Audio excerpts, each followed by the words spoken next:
Tēnā tātou katoa, nau maharama. Welcome to ORA Apparel Bay Chat for Friday, the 22nd of August. Tēnā koe, Jax. Mahalo te lane pack. Wee. Hey, apologies for the lateness. We had a few technical difficulties getting set up, but we're here. We're live. Bay Chat. We've got lots to talk about. We've got the secondary schools finals to review from last week. We've got the tour and the Ngāwha's results and previews for tomorrow's games. The Volcanics review from last week, and then we preview their game tomorrow. The Steamers have had 2 games since our last show, so we'll review both of them. There's a Māori Rugby tournament happening at Rotorua tomorrow. There's a RSE tournament happening at Blake Park tomorrow. The Western Bay JAB finals are on, and the All Blacks have got the second test. So heaps to talk about. Heaps coming up. All right, let's go through the secondary schools finals from last week, and we'll go through those games one at a time. Jax, you go first. The first game we're going to talk about is the Bill Hill Division 1, Papamoa College versus Rotorua Boys High School 315. Rotorua too strong, 38-26 in that game. Yeah, plenty of social media activity on that. Rotorua Boys jumped out to a lead. Papamoa College fought their way back. So a pretty good way to round out the season for those two teams, 38-26. In Division 2, the Sam Cane Cup, Mount Maunganui College, John Paul College tussled out there 21-19. Mount Maunganui College got over the top of John Paul College. So congratulations to both of those two teams there. Next game there is the Hickory Under-16 Premiership. Tauranga Boys Gold, 44 to Rotorua Boys High School. Messam unfortunately come away with the loss at 24. Yeah, and the Under-16 Championship Division, the Mike Delaney Cup, Taupo Nui Aotea, too strong for Whakatane High, Under-16s, 20 points to 15.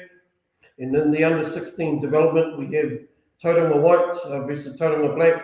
Tauranga Black taking the win there, 31-15. In the Under-14s Premiership, the Nathan Harris Cup, 2 Rotorua Boys Under-14 teams battling it out for local rivalry bragging rights.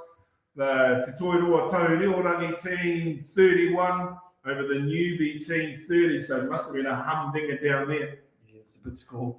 A familiar name for me, Mr. Grinter, one of my old teachers, the Championship Under-14. Whakatane High School versus Western Heights. Western Heights way too strong there, 47-36. It's quite a close score, by the way, in the high scoring school. And in our last division of Under-14, the Tāneto Latimer Under-14 competition, Papamoa College too strong for John Paul College, 50 points to 5, and there's a fantastic photograph of the Papamoa College Under-14s team. Just a quick shout out to all of the finalists in the secondary schools competition. Well done. It was a really good season. We're now looking forward to the Under-16s and Under-18s teams from Bay of Plenty being selected. Yeah, kia ora, Marcus. Good to see you, bro. Yeah, good to see you, bro. Thank you very much. Marcus just giving us a heads up that Still working. Still working. Still on the clock, but he's doing it for love.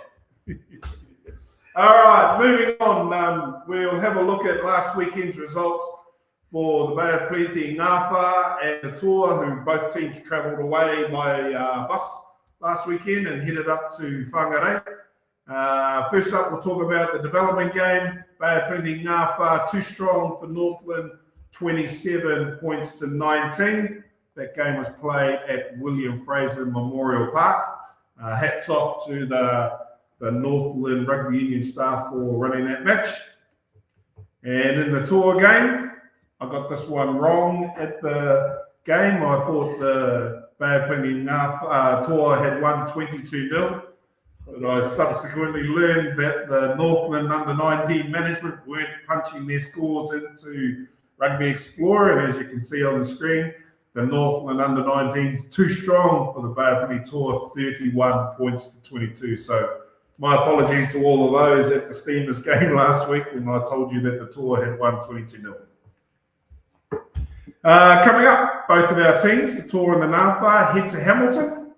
Yeah, they're playing New Zealand Dolphins. Yep. The Ngāwhā got the Harlequins up there. I think it's at Marist Park, 1 o'clock, and the Tor take on Waikato under 19s at the same venue.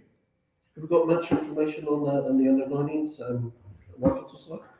They'll be building just like us. Yeah, I suppose, yeah. So, Yeah, Waikato run a pretty good program over there, so their under 19s teams will be ticking along just nicely. But like our development pathways, the 19s, the Tour leading into the Steamers. So the Tour and the Ngāwhā, their campaigns into round 3 tomorrow. So good luck to both of those teams as they pop over the Conway Rangers and take on their Waikato counterparts in those 2 games. All right, coming up, we'll have a look at the Volcanics from last week. And unfortunately, the ladies didn't get the W that they were wanting. 45 points to 31. Jets, you were there. A bit of a slow start to this game. I noticed in the beginning there, they had to adjust. Well, there was a tackle height issues in the beginning, but I have to take my hat off to the girls. They were resilient. They stayed in the game, and they actually started to come back, putting some phases together. And the forwards were finishing off with a couple of good tries there. But I think the 45-31 score doesn't reflect actually what the game was at the park on the day. Yeah. So the ladies, unfortunately, 45 points to 31. The good thing about that, though, the girls managed to grab 4 tries in that match, so they sneak a bonus point, which takes them off the bottom of the table. So bonus points are going to be critically important here for our ladies who will be we're all growing and developing in that competition. Unfortunately, the premiership grade, she's pretty cutthroat. You have a look at Canterbury on top. They just had a big win on the weekend over Hawke's Bay. Counties Manukau and Waikato battled it out last weekend for a 27-26 win.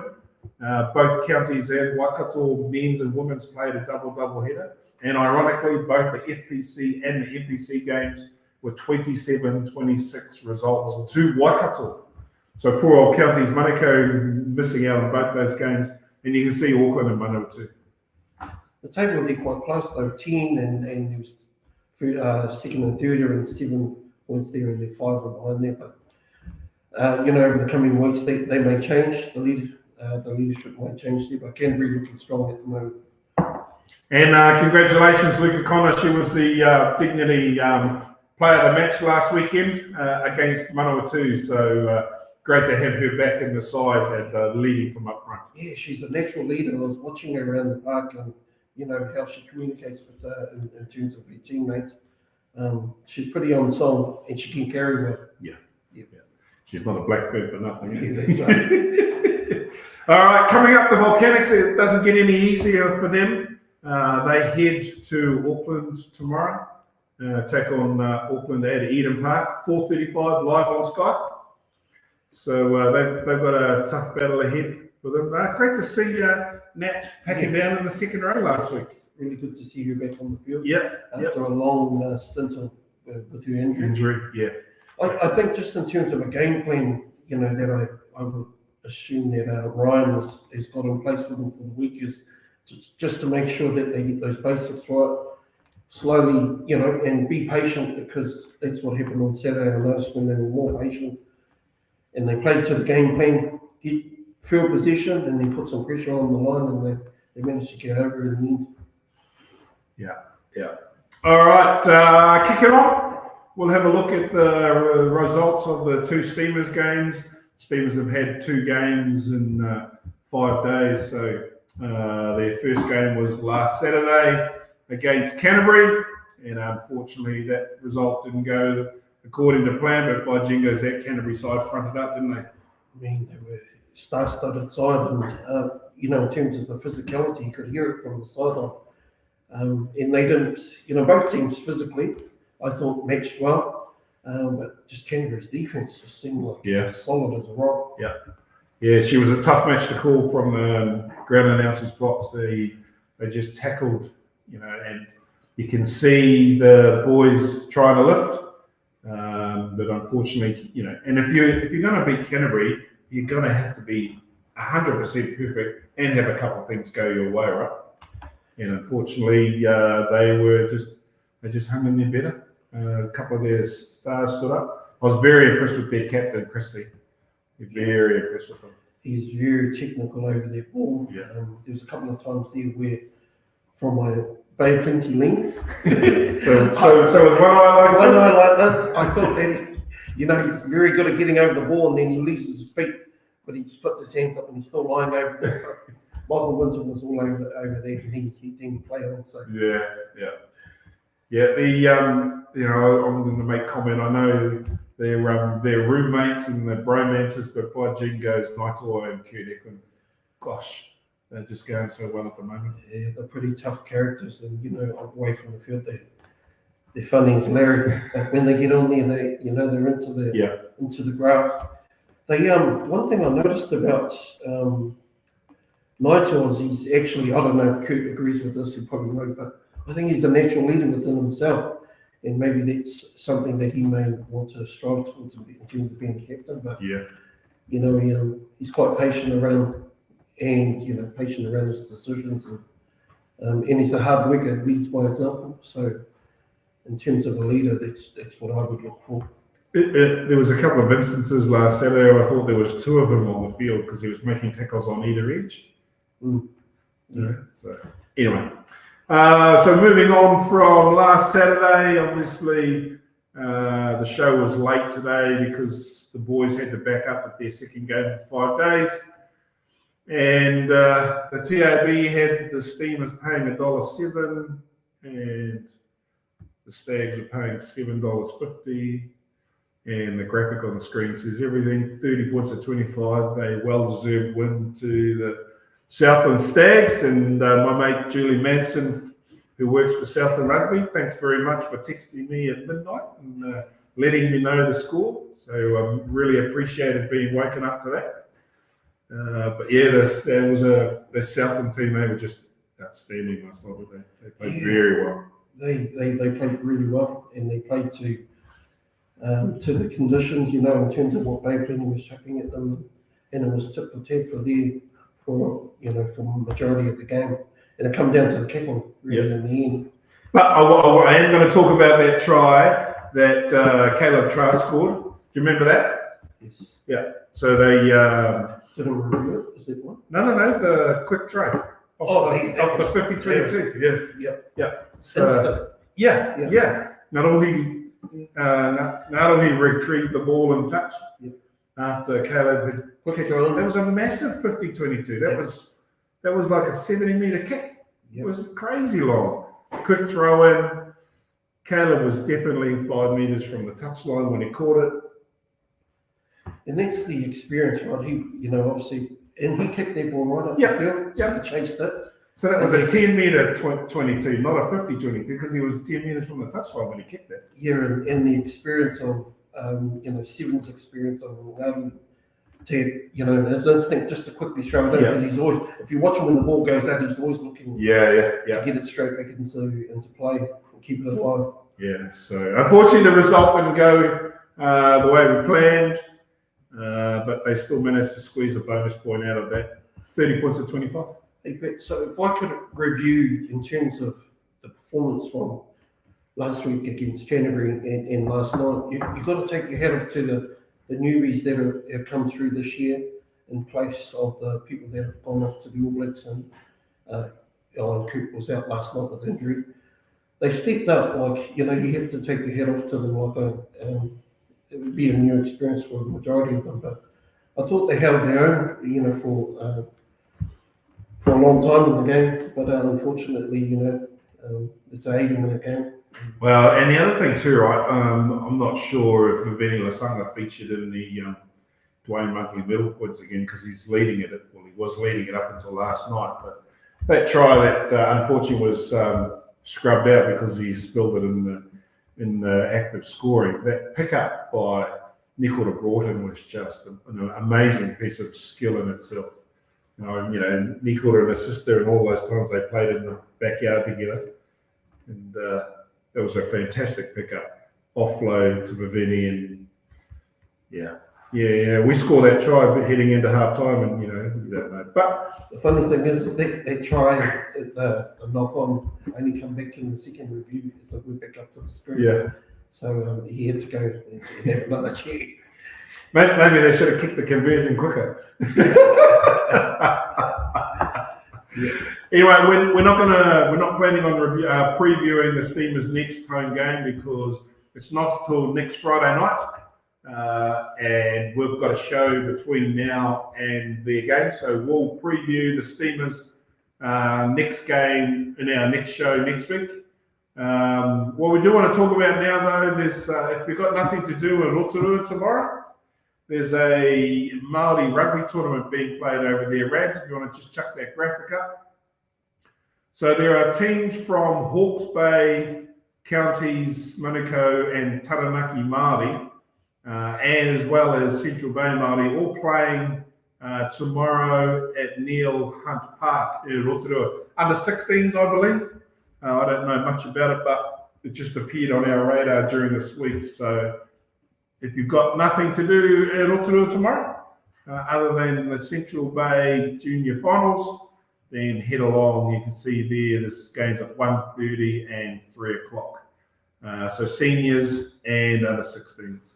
These are the tournaments that scouts should get along to, I believe, because there's natural flair and talent even, and without the pressures of knowing that at the end, the kids usually go out and have a real solid game, and we get some gems, that are utilised in terms of the Steamers and things like that.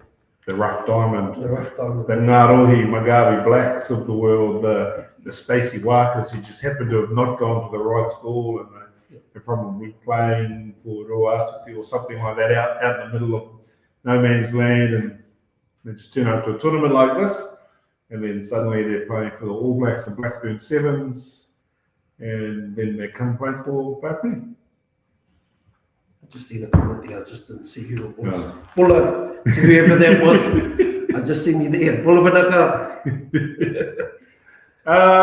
And if you're not doing anything in Kia ora Jordan, if you're not doing anything tomorrow in Tauranga, there's RSE tournament, RSE, which is a seasonal worker, a recognised seasonal employer. So here in the Bay of Plenty, we have a fairly large horticultural industry, and there are a number of orchards around the Rohe that have pack houses. And tomorrow at Blake Park, we've got an RSC sports tournament. So the sports involved is rugby sevens, touch, football, and volleyball. And they're being played on Blake Park fields 2, 3, 4, and 5. The teams that are participating in this are all derived from pack houses. So you've got the likes of DMS, Seeker, Eastpack, Punch Bowl, Impact, Apata, BKC, Trevelyan's, Trinity Lands, the Reekie Family Trust, Cameron's, Kiwi Fruit Investments, Westco, Pro Kiwi, Rafiti, and Southern Cross Horticulture have all entered teams into the tournament. It should be a little bit of fun. Tournament organisers Neil Alton, and I had a bit of a crack up.